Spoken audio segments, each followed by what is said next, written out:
Hi hello viewers, நம்ம இன்றைக்கி பார்க்க போகிறது மல்லி வகைங்க தாங்க. இது 2 அடுக்கு மல்லிங்க. இது இருவாச்சி மல்லின்னு சொல்லுவாங்கள்ல, 3 அடுக்கு வருங்க. நம்மக்கிட்ட இந்த செடி 3 செடி வச்சுருக்குறாங்க. கட்டிங் மூலிமா தாங்க வளர்த்தேன். அதான் சின்னதாக செடி இருக்கிறாங்க. சின்னதில் எவ்வளோ பூ பூக்குறாங்க பார்த்தீங்களா? இதுக்கு நம்ம மாட்டு சாண உரமும் தேமூர் கரைசலும் கொடுத்துருக்குறேங்க. இந்த பூச்சி தாக்குதல்லாம் அவ்வளோவா இருக்காதுங்க. வெய்ய காலத்துக்கு கொஞ்சம் காலையில சாயங்காலம் தண்ணி கொடுத்தீங்கன்னா செடி வாடாமல் இருக்குங்க. இடைக்கு இதுக்கு கொஞ்சம் மாட்டு சாணம் உரம் வச்சிங்கன்னா போதும். மண்புழு உரம் கூட வைக்கலாங்க. இது பாருங்களேன், செடி சின்ன செடி தாங்க. இது ஒத்தடுக்கு மல்லிப்பூ தாங்க.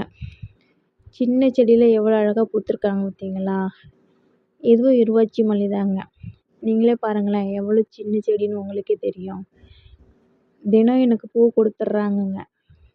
இந்த பூவை எடுத்தாலே போதுங்க, சாமிக்கு வேணுங்கிற அளவுக்கு கொஞ்சம் பூ எனக்கு கிடைக்குங்க. இந்த செடிங்கெல்லாம் வச்சு 2 மாதம் தாங்க ஆகுது. நீங்கள் இதுக்கு அதிகமாக பாதுகாப்பு பண்ணணும் இல்லைங்க. இதுக்கு நீங்கள் மாட்டு சாண உரம் கொடுத்தாலே போதுங்க. அரிசி கழுவுன தண்ணி கொடுங்க, நல்லாவே வருங்க.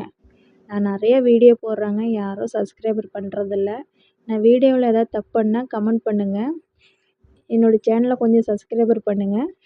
இந்த பாருங்கள், இது ஒத்தடுக்கு மல்லி, இது இருவாச்சி மல்லி.